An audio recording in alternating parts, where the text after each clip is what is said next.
નમસ્કાર દર્શક મિત્રો, આપ નિહાળી રહ્યા છો સાઈ ગ્રુપ મીડિયા હાઉસ દ્વારા સંચાલિત નવસારી લાઈવ અને ઝટપટ ન્યૂઝ. દિવ્યાંગ, મનોદિવ્યાંગ આ શબ્દ હવે એક કોમન વર્ડ થઈ ચૂક્યો છે, પણ એ બાળકો સ્પેશિયલ ચાઇલ્ડ કહી શકાય. અને એવા સ્પેશિયલ ચાઇલ્ડને સ્પેશિયલી ટ્રેન કરી અને ભરતનાટ્યમ જેવી એક કહી શકાય કે ક્લાસિકલ ડાન્સ ફોર્મની અંદર ચોથા વર્ષની પરીક્ષા ઉત્તીર્ણ કરવી એ ખૂબ મોટી વાત છે.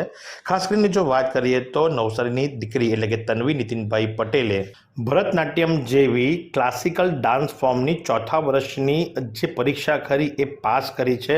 અને શાસ્ત્રીય નૃત્યની અંદર આધ્યાત્મિકતાની દ્રષ્ટિએ આત્મ ઉન્નત મહાનિબંધમાં પણ એમણે દિવ્યાંગ બાળકો વિશે જે વાત કરી હતી અને વાત પ્રમાણે દક્ષા મિસ્ત્રી કે જેઓ ભરતનાટ્યમ ઇન્સ્ટિટ્યૂટ ચલાવે છે એમના દ્વારા આ તન્વી નીતિનભાઈ પટેલને દીક્ષા આપવામાં આવી અને એણે પોતાના 4 વર્ષની મહેનતને, જી હા, 4 વર્ષની મહેનતના પરિણામે એણે પરીક્ષા પાસ કરી છે. ભરતનાટ્યમ શાસ્ત્રીય નૃત્યમાં 4th યરની મધ્યમાં પ્રથમની પરીક્ષા એણે 2nd ક્લાસની અંદર પાસ કરી છે અને લેખિત પરીક્ષા પણ આવે છે.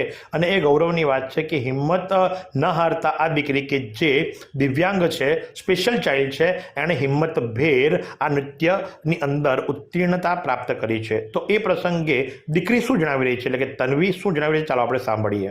મારા મમ્મી પપ્પાએ મને ખૂબ જ સપોર્ટ કર્યો અને મને ડાન્સ કરવાનું ખૂબ ગમે છે.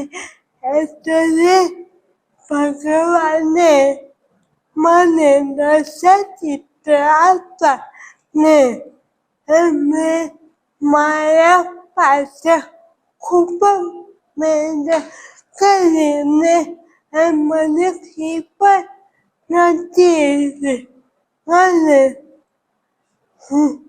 હું બધાને માથા વંદન કરું છું.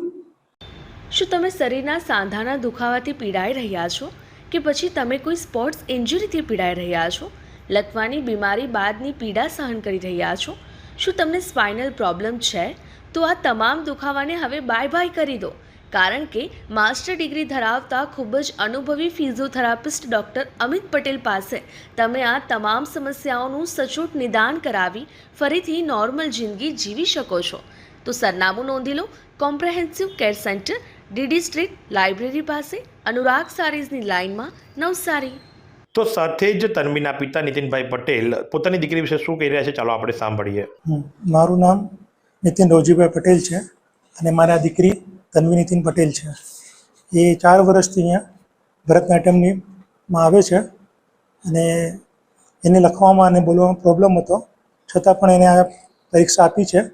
એ પાસ થઈ ગઈ છે. એ મારે માટે બહુ અભિમાન જેવી વાત છે અને ગર્વ છે મને એના પર. અને જે અહીંયા શીખવે છે મેડમ, જે દક્ષા મેડમ છે, બહુ સારી રીતે શીખવે છે એમને. અને જે વાણી વર્તનમાં બહુ બધો ફરક આવી ગયો છે પહેલાં કરતાં એમને, અને ખૂબ જ સારી રીતે શીખવે છે. અને એને મગજમાં એનું બધું સમજ પડી જાય છે. બધું દિવ્યાંગ બાળક છે એમ તો, પણ એમાં બધું આ સારી રીતે કરે છે. એમની પાછળ બહુ મહેનત કરી છે ટીચરે, ખૂબ જ સારી રીતે શીખવે છે.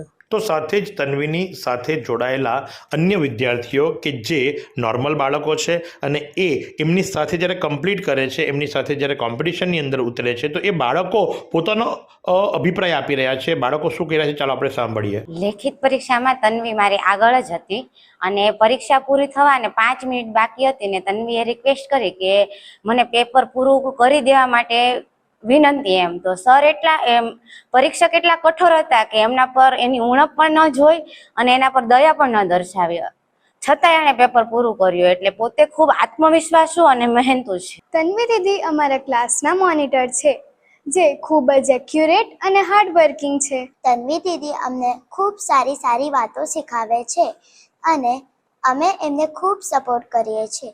She is very sweet and honest.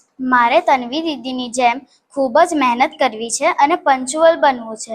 She is very good inspiration. Thank you. તો આ પ્રમાણે નવસારીની એક સ્પેશિયલ ચાઇલ્ડ દીકરી એટલે કે તન્વી નીતિનભાઈ પટેલે ભરતનાટ્યમની અંદર ચોથા વર્ષની પરીક્ષા સેકન્ડ ક્લાસથી પાસ કરી છે, જે ગૌરવની વાત કહી શકાય. જેટલા અભિનંદન આપીએ એટલા ઓછા છે તન્વી નીતિનભાઈ પટેલ અને સાથે જ એમના કલાગુરુ ભરતાંજલિના દક્ષાબેન મિસ્ત્રીને. તો આ જ પ્રમાણે આવા અવનવા સમાચારો માટે આપ નિહાળતા રહો નવસારી લાઈવ અને ઝટપટ ન્યૂઝ.